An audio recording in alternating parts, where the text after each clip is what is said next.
Dear viewers, আসসালামু আলাইকুম। তো আশা করি সকলে ভালো এবং কি সুস্থ আছেন।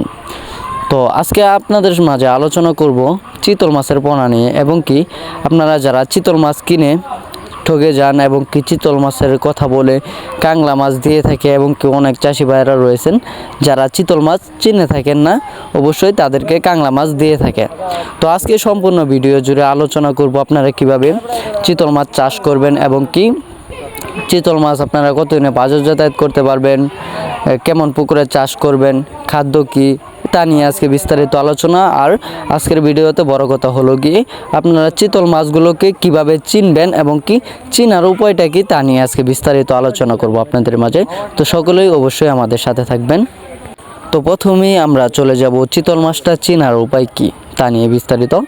তো আমরা সাধারণত চিতল মাছটাকে কিভাবে চিনব।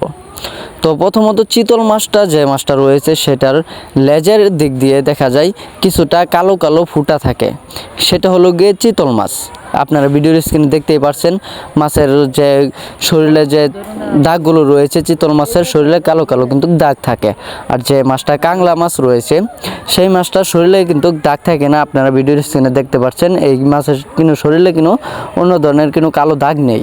তা যদি আমরা সঠিক ভালো মানের যদি চিতল মাছের পোনারা ক্রয় করতে চাই তাহলে দেখা গেল অবশ্যই আমাদের যে মাছটা ক্রয় করতে হবে সেটা হলো গিয়ে যে চিতল মাছের যে লেজের দিক দিয়ে অবশ্যই কালো দাগ থাকতে হবে, তাহলে এটা হবে অরিজিনাল চিতল মাছের পোনা। তো অবশ্যই আমরা কাংলা মাছটা কিন্তু সহজে বড় হয় না এবং কি কাংলা মাছের যে গ্রোথটা আসে সেটা আস্তে আস্তে অনেক দেরি লাগে এবং কি এই মাছগুলো কি সাধারণত আপনারা চাষ করে লাভবান হতে পারবেন না।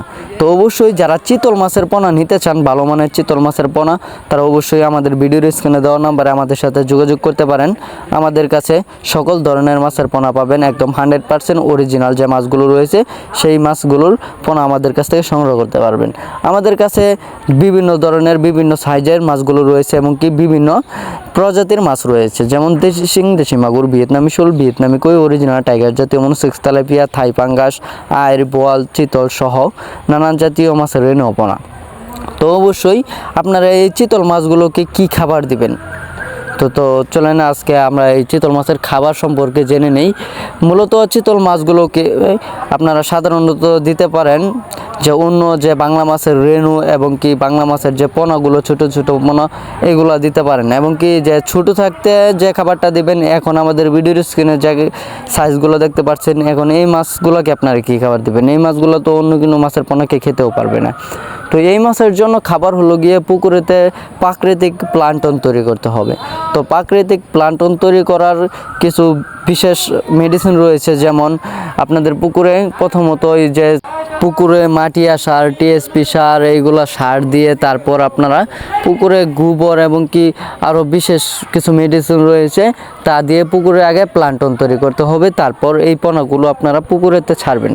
তারপর দেখা গেল যে 1.5 ইঞ্চি সাইজ বা 3 ইঞ্চি সাইজ এরকম হইলে তো তারপর আপনারা বাংলা মাছের রেণু বা অন্য যে ফিড খাবারগুলো রয়েছে সেই ফিড খাবারগুলোও দিতে পারেন, সেইগুলো এই মাছগুলো খেয়ে থাকে।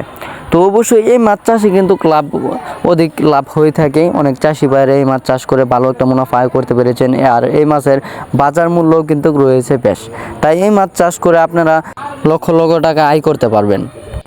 এবং কি দেখা গেল এই মাছের সাথে আপনারা যদি কিছু গিফট তেলাপিয়া আর কি চাষ করেন তাহলে ওইগুলো দেখা গেল 3 মাস 2 মাস পরে কিন্তু বাচ্চা দিয়ে থাকে।